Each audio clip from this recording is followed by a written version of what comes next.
To add chapter names, I have to use another variable, and we use the markers to add the page numbers, and we have to define another variable to use for the chapter names to kind of change them as the pages change in the different chapters of the book.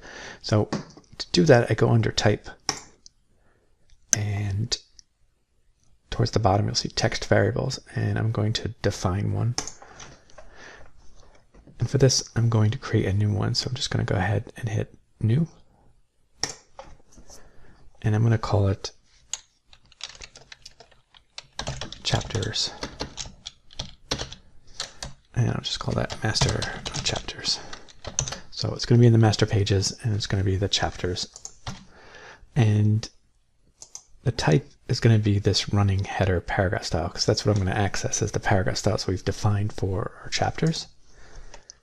And just to select it now, I just have to find that one. So that's called Chapters. And another thing I could do is add text before or after this. So right now, it's just going to be the name of the chapter, but I can also put text before it. So if I just type in, say, chapter, and a little bit of a space, now the text will appear right after that all the time. I could do text after as well. I'm just going to go ahead and hit Done.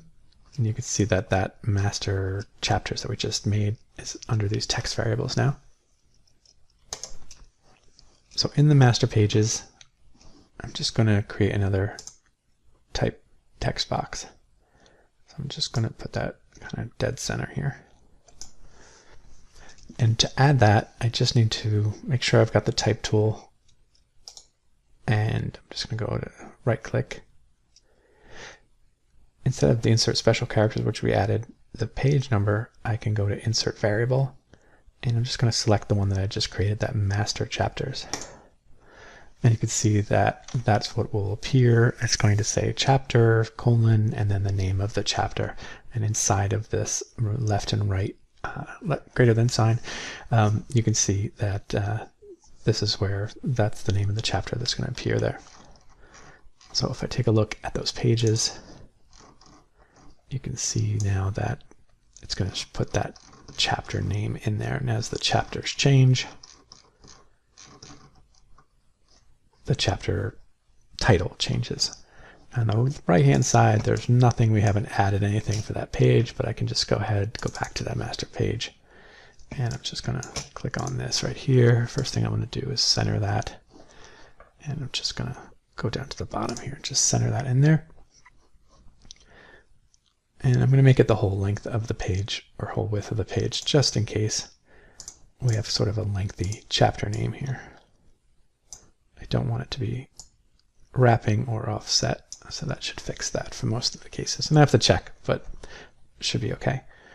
And then I'm going to copy this. So I'm going to hold down my Option key and drag it along to this right side here. You see that the guides kind of appear to make sure it's lined up properly. And right now, that's fine. I can just check out the pages now, and I just have that on both pages. So every time the chapter changes, you'll see that on one page versus the other. The difference, so you got the falling star, and as it kind of rotates to the third chapter, you can see where that happens there too. But I can also do something a little bit more static up here. So if I go back to that master page, maybe I want the chapters on the left side, and just the title of the book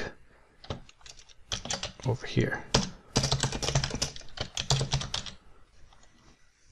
So now if I take a look at that down at the bottom on the pages, it's got the name of the chapter and the title of the book there. So with that said, I can also go back in here and tweak the text however I want to, as far as styles and fonts go.